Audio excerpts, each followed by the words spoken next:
Hey everyone, Dr. FJ, Q&A monthly. Welcome rhinos from all over. Have a couple questions here, so we'll go through that one. And this is, I think, something good to think about for new docs and established docs is barriers. I was talking to a newer doc, been in practice for a little bit, doing pretty well, but obviously wants to do much better, like everybody. And doesn't take insurance, but's in a good insurance state, doesn't have a new patient special. The first visit, a few $100 for the x-rays, which is obviously well worth it. But you have to think about it from the patient's perspective. They don't know you, right? And you got to think about human nature. Most people are just gonna continue to do what they've always done, right? That's why the beginning of care, the first and second visit, those first few adjustments are so important because you're trying to change a habit, which most people's habits are not great. Um, that's why a lot of people have health issues, financial issues. A lot of it just comes down to discipline.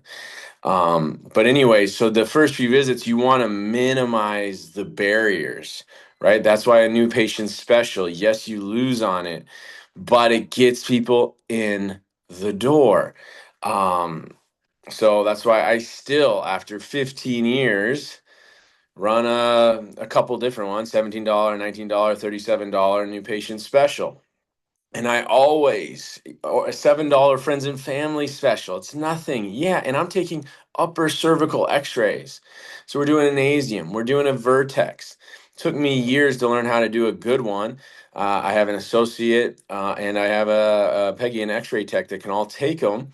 So either I'm doing it and I'm giving away my time, or I'm paying, my X-ray tech or my associate well, and I'm, paying them to take it, and so I'm losing $7 covers the first like 30 seconds, um, but it gets people in the door, right? And we take the Nasium Vertex, then I analyze it, or my associate analyze. She does most of them, probably 95%.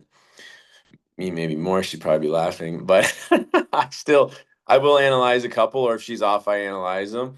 And I still do a few re-x-ray and adjustments, so I'll analyze those, and I like it. Just keeps you sharp.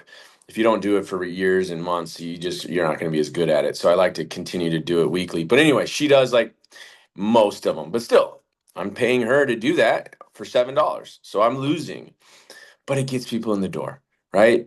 And then they do, usually it's somewhere between $2,000 to $2,500 plan for most people. If it's a teenager, or a kid, or a person in pretty good shape, it might be closer to 1,500. If it's a decompression patient or a neuropathy patient or just a really, really difficult patient, then it might be, in the 3,000, 3,500, $4,000. And sometimes every now and then a little more than that if it's really bad, case. So then I get it on, I get it back then. And I tried years and years ago. I got, all big in my britches, and I'm like, no, I need to value myself, and it's going to be a few $100s for that first visit. And new patients just went, and there's always someone, and I know, my upper cervical teacher is in a tiny little town in the middle of nowhere. His first visit's $500, and he has a waiting list of new patients, and he literally. But he's in the middle of nowhere. He's the only doc that does what he does. He's, I think, the best upper cervical chiropractor in the world. Um, Really, really good technically, and half his patients are Amish. So there's a lot of factors in here that allow him to do that. Now, you may know someone that has 100,000, 50,000. I know another upper cervical guy. He's got a few 100,000 followers on a social media platform.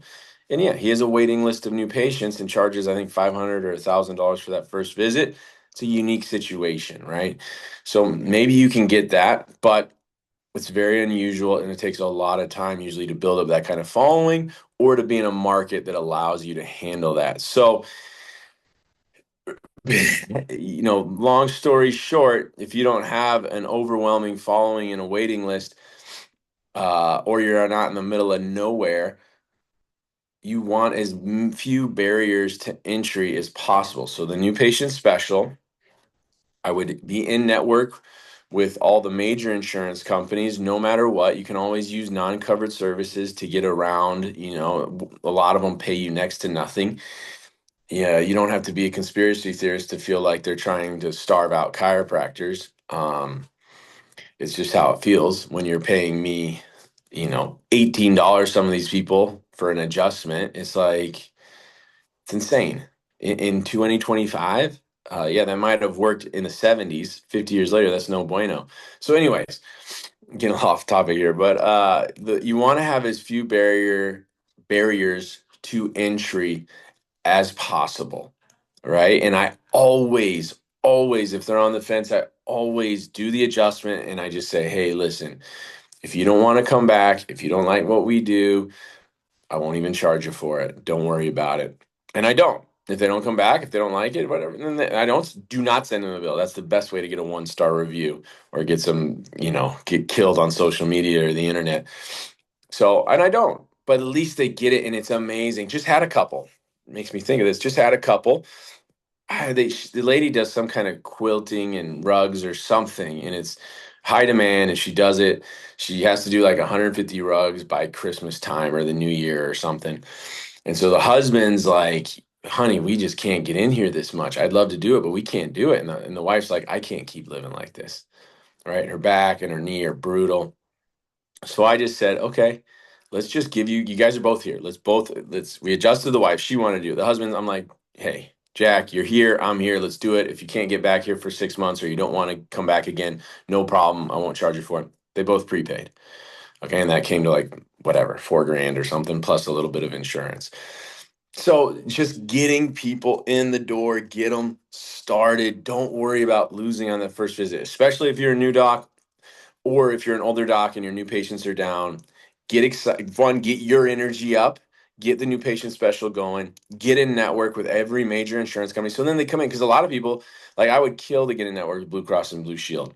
I've tried for 15 years. Their network's closed. They closed it a few years before I opened, and I have a lot now. Some people are willing to pay full fee and pay cash for it, but that's usually the people that either follow me, they have a friend that came to our office, or they've been looking for an upper cervical chiropractor. They're looking for something different.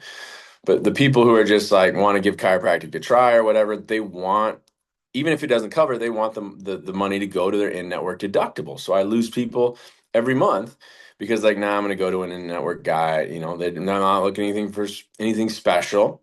And so I lose on that. And I would do anything to just be in network and be able to do that for them. So being in network with all the major insurance companies, use non-covered services to get around it, have a new patient special. And if you're in a good insurance state, then use the insurance. If you're in like, Chicago area, Indiana, Iowa, out in the West, there's like, I'd say probably half the states still have some good insurance. Well, be a network and bill it. And then if for the insurances that are bad, use non-covered services to get around it. Um, so anyways, fewest barriers to entry is always best. And that also comes for your scheduling. That's why I don't know about you guys, but I'm having more and more people that are going back to work, not working from home much. A lot of people, it was like half and half for a lot of time, or 3 days a week home. And it was very easy to schedule. A lot of those people liked lunch hour adjusting, late morning, early afternoon. But now it's like a lot of people are going back to working in the office full, 5 days a week. A lot are either 3 in the office or 4 days in the office. So it's only 1 day a week. Um, so it's super important. Our availability from that 4 to 6, 6:15 mark has gotten super busy again. And so this, part of that too is just if you close at 5, stay open an extra hour twice a week, and you're probably going to be able to get a lot of people in regularly that you couldn't before. And that comes down to just how bad do you want it, or even 5:30, depending on your area. But for me, that 5 to 6 is just 4:30 to 6 is slammed. Really, really busy.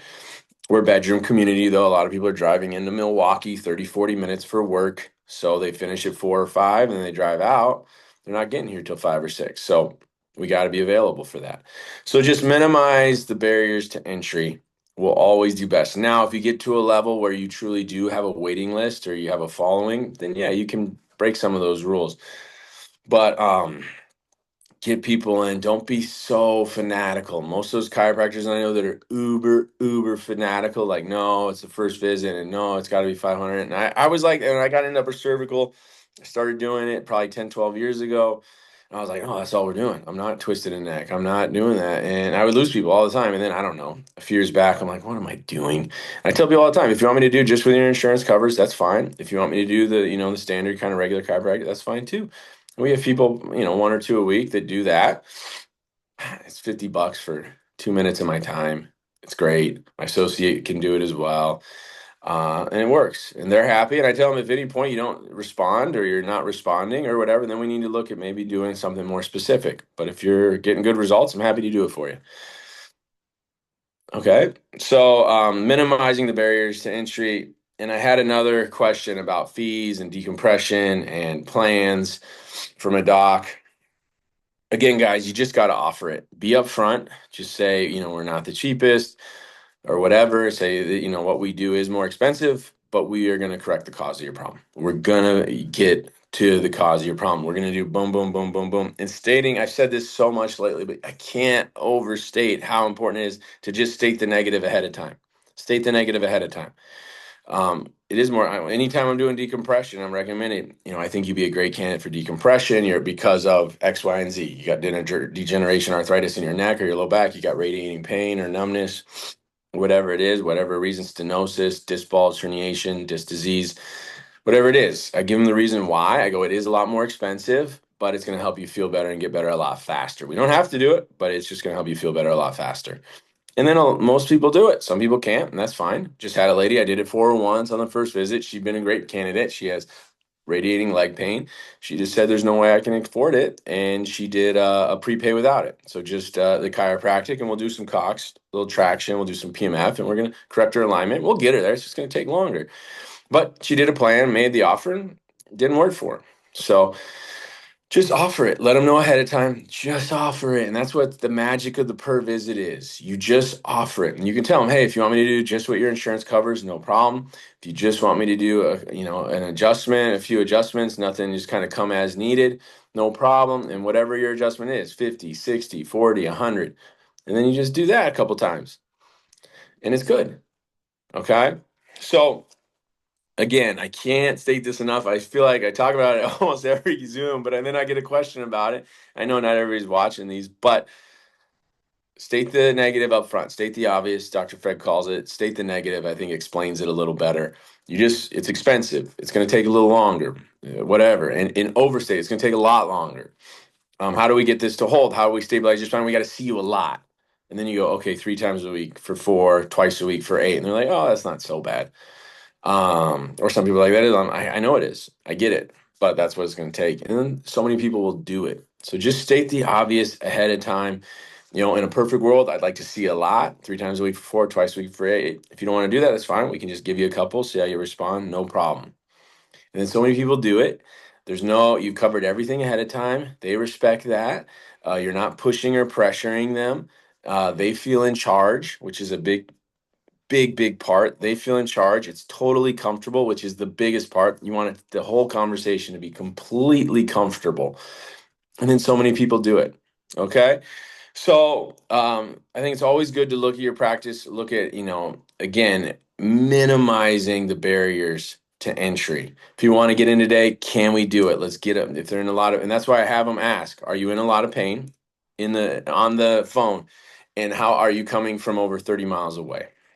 Because I want to know, and we get a lot of those that are driving an hour, 45 minutes to get to our practice. We need to know that. We want to make that be as accessible as we can for them.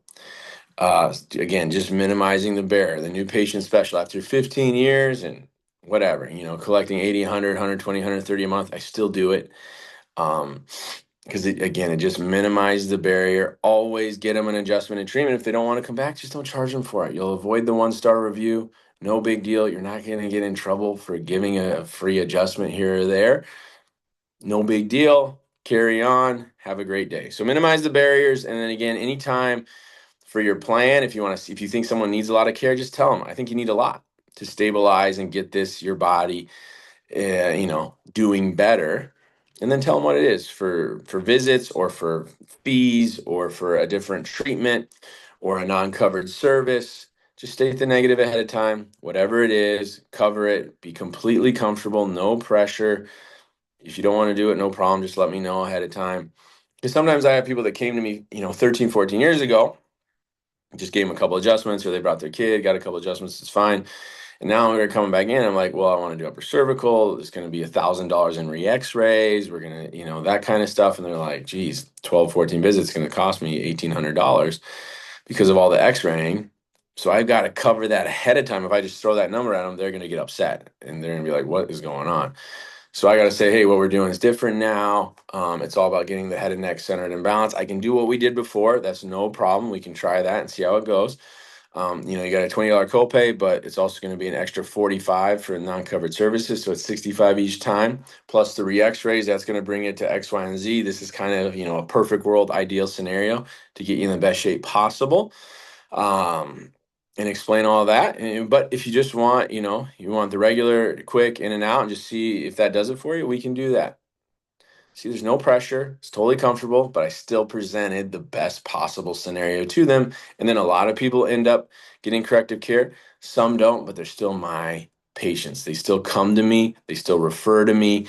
They're happy with everything because I was upfront. It was comfortable. There was no pressure. And so many times when you push away, when you're indifferent and comfortable, then people follow you. It's weird. And until you experience it, it's hard to explain. So, anyways, minimize the barriers, cover everything up front, be comfortable, be indifferent. It's all good. Just know that it's coming. Know that you're going to do well. Don't live and die with each patient, whether they commit to care or not. It's fine. Just focus on the day to day, and you will be so much happier. It's so much happier. It's like a game. You can't live or die every time you take a lead or lose a lead in basketball or another sport. It's just too long a game, too long a career. So you just focus on the day to day and doing what you can do, knowing that it will come, that inner confidence. So, anyways, minimize the barriers, be indifferent, be upfront, be comfortable, and you'll be amazed at how many people follow you and do exactly what you ask them to do. Just don't undercut yourself. Cut your own fees, cut your own recommendations because of your insecurities, because you're only hurting yourself. You'll be shocked how many people follow you when you just present it and offer it. So if there's any other questions, let me know. Hope this helped, guys. A little long-winded, but I think these are really important points that will help you, really will help you. So have a great day, have a great month, and keep charging.